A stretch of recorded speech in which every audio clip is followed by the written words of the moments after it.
నమస్కారం. పంచభూతలింగాలలో శివుడు తేజోలింగం అంటే అగ్నిలింగంగా స్వయంభువుగా వెలసిన దివ్యక్షేత్రం తిరువణ్ణామలై. ఈ క్షేత్రాన్ని అరుణాచలం అని కూడా అంటారు.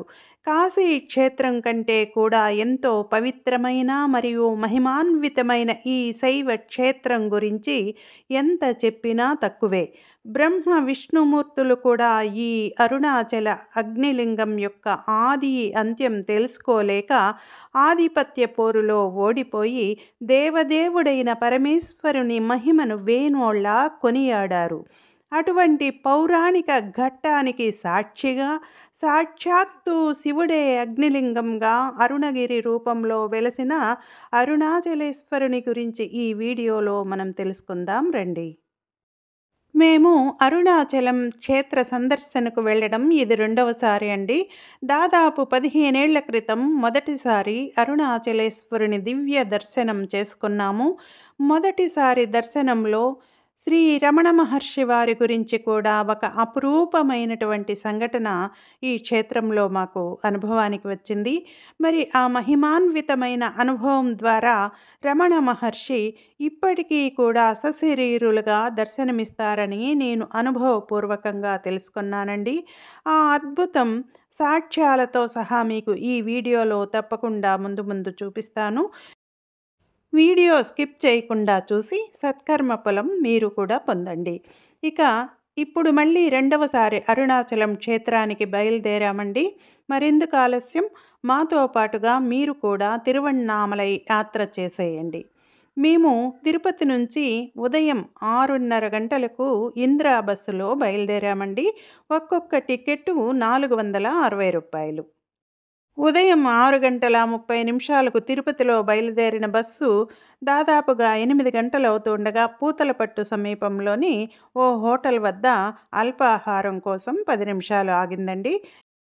ఇక ఆ తరువాత 9:15 బస్సు కాట్పాడి ఊరును క్రాస్ చేసింది. మరో పావుగంటలో అంటే 9:30 గంటలకు బస్సు వేలూరు కూడా దాటి ముందుకు సాగింది. మీరు ఎప్పుడైనా అరుణాచలం క్షేత్ర సందర్శనకు తిరుపతి నుంచి కారులో కనుక బయలుదేరితే అప్పుడు వేలూరు సమీపంలోని శ్రీపురం లక్ష్మీదేవి అంటే గోల్డెన్ టెంపుల్ను కూడా మీరు దర్శించవచ్చండి. ఇక ఉదయం 10:30 బస్సు ఆరణి దాటింది. ఆరణి దాటాక కలసపక్కం అనే ఊరి దగ్గర పచ్చని పంట పొలాలు, చెయ్యారు డ్యాం నయన మనోహరంగా కనిపించాయి. మీరు చూడండి.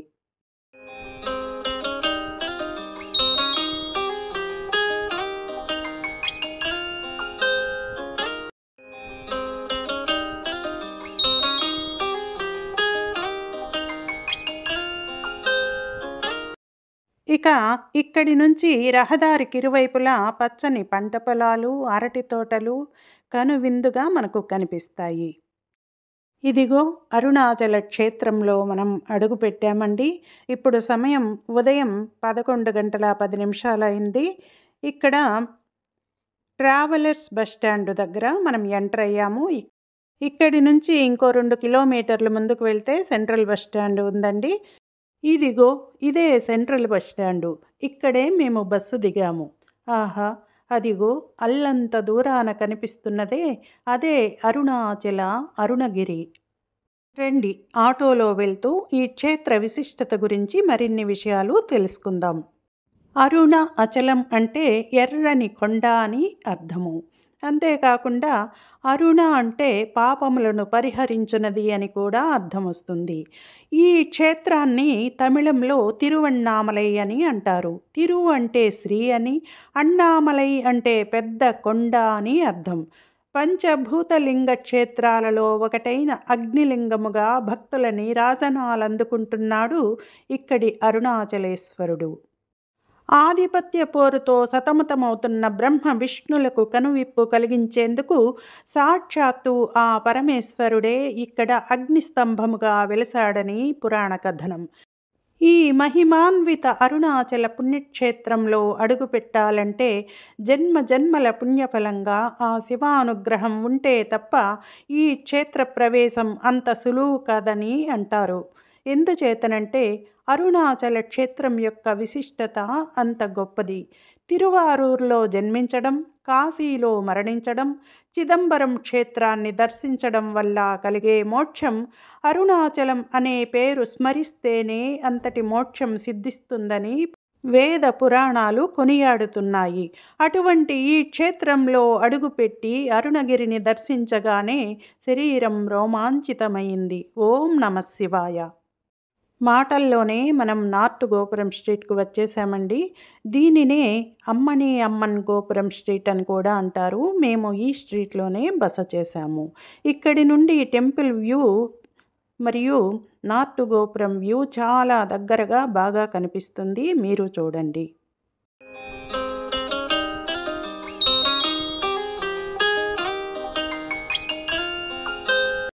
ఇక రూమ్ చెక్-ఇన్ అయ్యేసరికి 12 గంటలయింది. ఆ తర్వాత ఫ్రెష్ అప్ అయ్యి భోజనం చేసేసరికి మధ్యాహ్నం 2 గంటలయింది.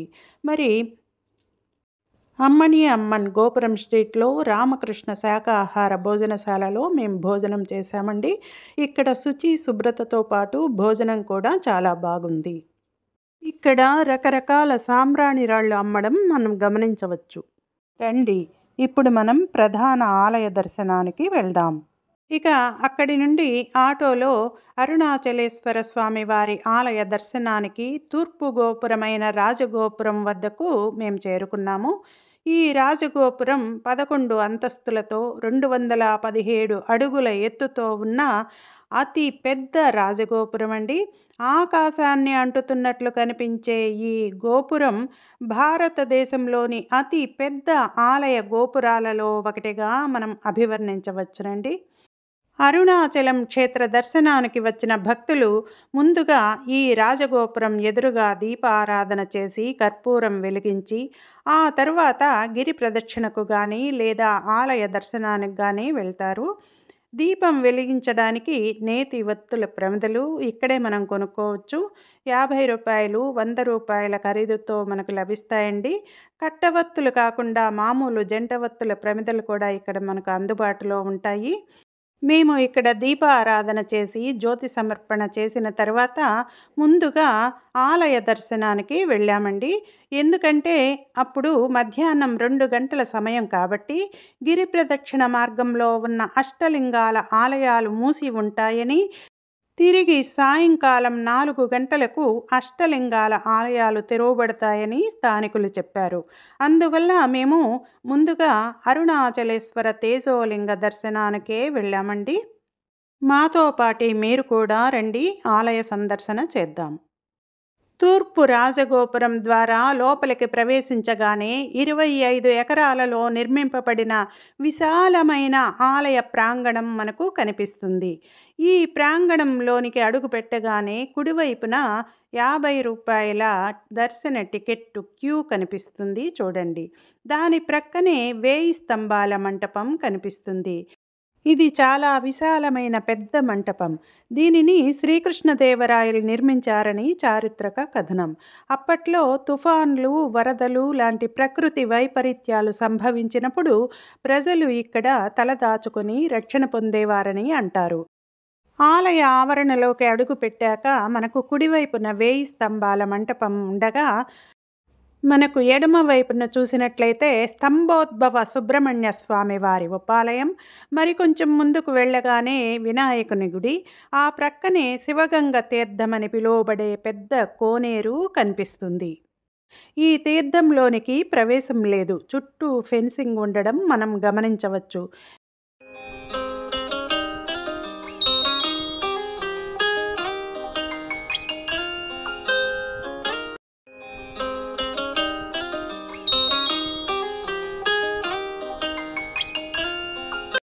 ఇక 1000 స్తంభాల మంటపం దాటి మరికొంచెం ముందుకు వెళ్తే కుడివైపున పాతాళలింగేశ్వరుడు దర్శనమిస్తాడు. ఇక్కడే రమణ మహర్షి వారు తపస్సు చేసి జ్ఞానసిద్ధి పొందిన స్థలమని రాసియున్న చిత్రాలను మరియు రమణ మహర్షి గారి చిత్రపటాలను కూడా మనం ఇక్కడ చూడవచ్చు. మీరు అరుణాచల ఆలయ దర్శనానికి వెళ్ళినప్పుడు ఈ పాతాళలింగేశ్వర స్వామి వారి దర్శనం తప్పకుండా చేసుకోండి. ఎందుకంటే రమణ మహర్షి వంటి అపర శివుడు తపస్సు చేసిన స్థలము కాబట్టి పాజిటివ్ ఎనర్జీ ఆరాలో అడుగుపెట్టిన వారికి స్వామి దివ్యాశిస్సుల అనుగ్రహం లభిస్తుందని భక్తుల విశ్వాసం.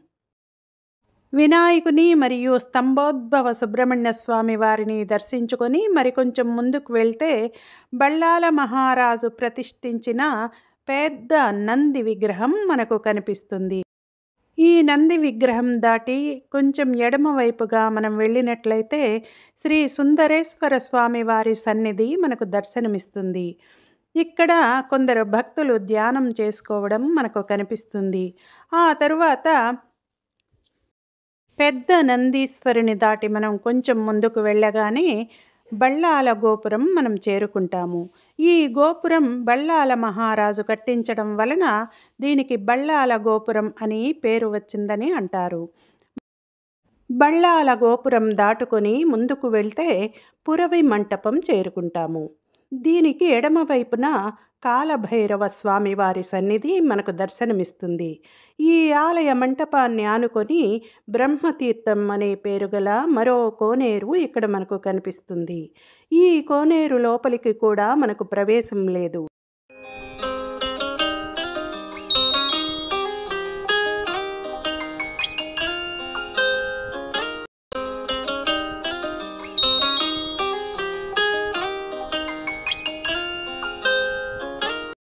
ఇక్కడి నుంచి మరికొంచెం ముందుకు వెళ్తే మనకు చిన్న నంది దర్శనమిస్తుంది.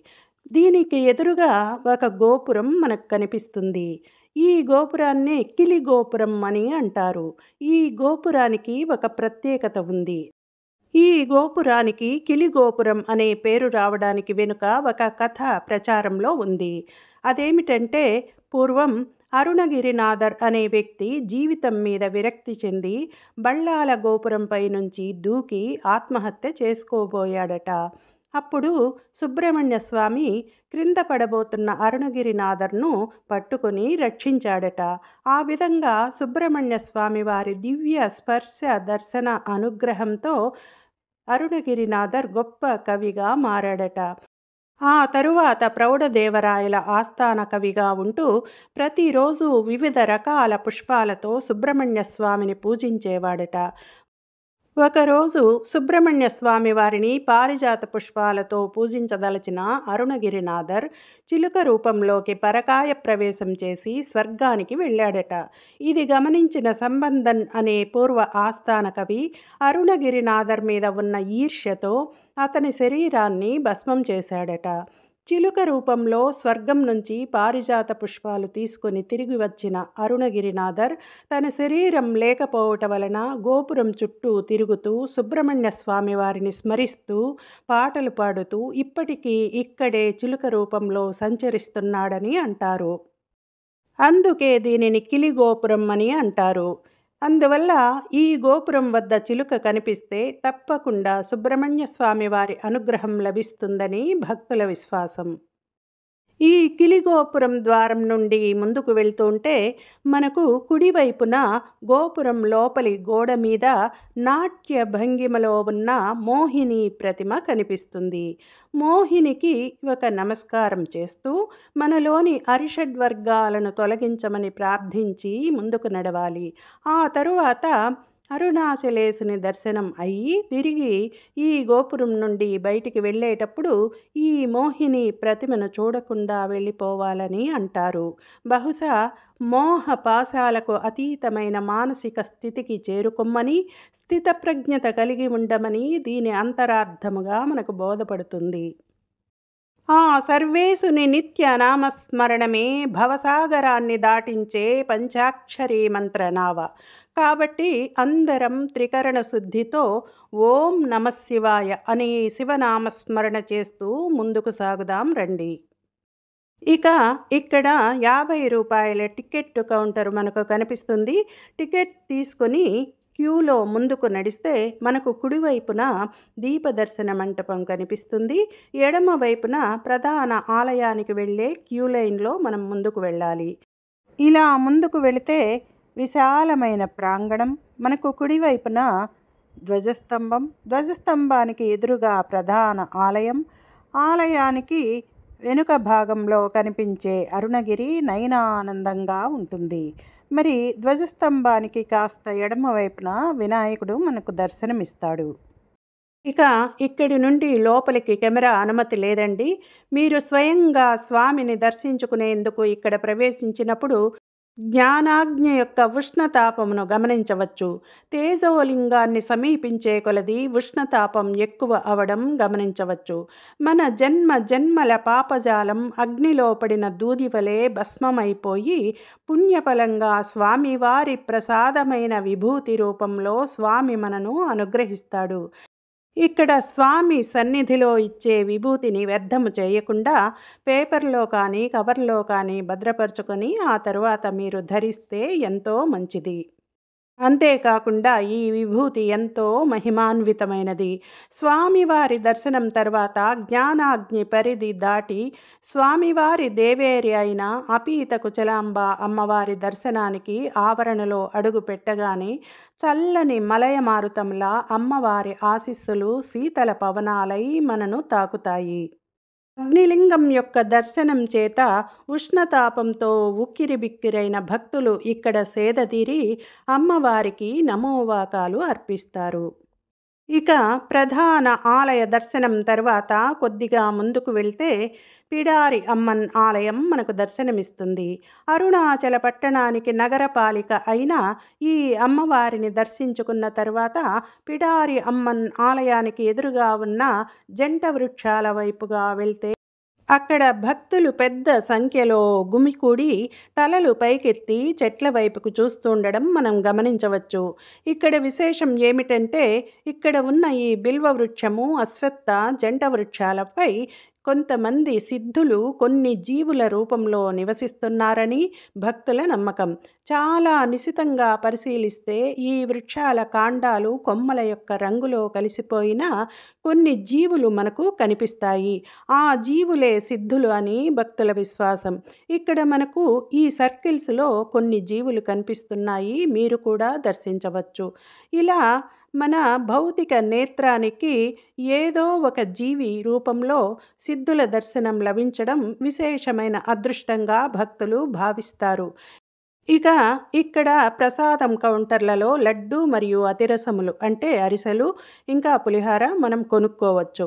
ఆలయ దర్శనమై వెలుపలికి వెళ్ళే భక్తులకు ఒక లడ్డు ఉచిత ప్రసాదంగా లభిస్తుంది. ఈ విధంగా అరుణాచల అగ్నిలింగ దర్శనం మాకు అద్భుతంగా జరిగిందండి. ఈ ఆలయానికి 4 వైపులా 4 పెద్ద గాలి గోపురాలు ఉన్నాయి. దక్షిణ గోపురాన్ని తిరుమంజిన గోపురం అని అంటారు. ఇక ఈ ఉత్తర గోపురం అమ్మని అమ్మన్ అనే పరమశివుని భక్తురాలు అయిన యోగిని చందాల రూపంలో ధనం సేకరించి శివుని అనుగ్రహంతో ఈ గోపురం కట్టించిందట. అందుకే ఈ గోపురానికి అమ్మని అమ్మన్ గోపురం అనే పేరు స్థిరపడింది. 15 ఏళ్ల క్రితం మేము మొదటిసారి అరుణాచల క్షేత్రాన్ని సందర్శించినప్పుడు ఒక అద్భుతమైన సంఘటన జరిగిందని చెప్పాను కదా! అదేమిటో ఇప్పుడు చెబుతాను. మేము 15 ఏళ్ల క్రితం అరుణాచలం వెళ్ళినప్పుడు ముందుగా శ్రీ రమణ మహర్షి వారి ఆశ్రమానికి వెళ్ళి స్వామివారి సమాధి వద్ద ధ్యానంలో కూర్చున్నాను. ఒక అరగంట తర్వాత ధ్యానంలో ఏమి కనిపించింది అని ప్రక్కనే కూర్చొని ఉన్న మా మిత్రురాలు గిరిజ అడిగింది. విభూతితో నిండిన హస్తం మాత్రమే కనిపించిందని చెప్పాను. ఆ తరువాత మేము శ్రీ రమణ మహర్షి వారి సమాధి మందిరం నుండి బయటికి వచ్చి కారులో ప్రధాన ఆలయమైన అరుణాచలేశ్వరుని ఆలయానికి చేరుకున్నామండి. ఈ ఆలయ దర్శనానికి వచ్చినప్పుడు మాకు ప్రత్యేక దర్శనం మరియు స్వామివారి అఖండమైన ఆశీర్వాదం లభించిందండి. ఆ దర్శనం ఇప్పటికీ మరుపురాదు. ఆనాటి ఫోటో క్లిప్ ఇక్కడ మీరు చూడవచ్చు. దర్శనం చేసుకొని ఆలయ గోపురం బయటికి రాగానే కాషాయ వస్త్రధారి అయి భుజానికి జోలె తగిలించుకొనియున్న ఒక వృద్ధుడు ఎక్కడి నుండో వడివడిగా నడుచుకుంటూ వచ్చి నా కుడి అరచేతి నిండా విభూతి ప్రసాదించి వచ్చినంత వేగంగా వెళ్ళిపోయారండి. ఆ సమయంలో నేను అప్రయత్నంగా కుడి చెయ్యి చాచి విభూతిని స్వీకరించడం అనే చర్య ఎలా జరిగిందో ఇప్పటికీ నాకు అర్థం కాదు. అదే దైవలీల. నా చేతిలోని విభూతిని మీరు ఈ ఫోటోలో గమనించవచ్చు. ఈ సంఘటనకు ప్రత్యక్ష సాక్షి వృత్తిరీత్యా ఉపాధ్యాయుని అయిన నా మిత్రురాలు గిరిజ. మరి ఎవరు నమ్మినా నమ్మకపోయినా అరుణాచలం ఒక అద్భుత దివ్యశక్తి వలయం. త్రికరణ శుద్ధితో భగవంతుని ధ్యానించే వారికి అనేక దివ్య దర్శనాలు, దివ్యానుభూతులు ఇక్కడ కలుగుతాయనడంలో ఎటువంటి సందేహము లేదు.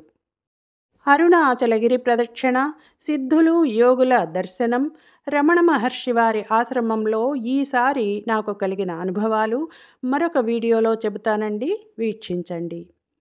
పంచభూతలింగాలలో ఒకటైన శివుడు స్వయంభువుగా అగ్నిలింగముగా వెలసిన పరమ పవిత్రమైన ఈ అరుణాచల శైవ క్షేత్రం గురించిన ఈ వీడియో కనుక మీకు నచ్చినట్లయితే లైక్ చేయండి, షేర్ చేయండి. నా ఛానల్ మొదటిసారిగా చూస్తున్న వారు సబ్స్క్రైబ్ చేసుకోండి. నమస్తే.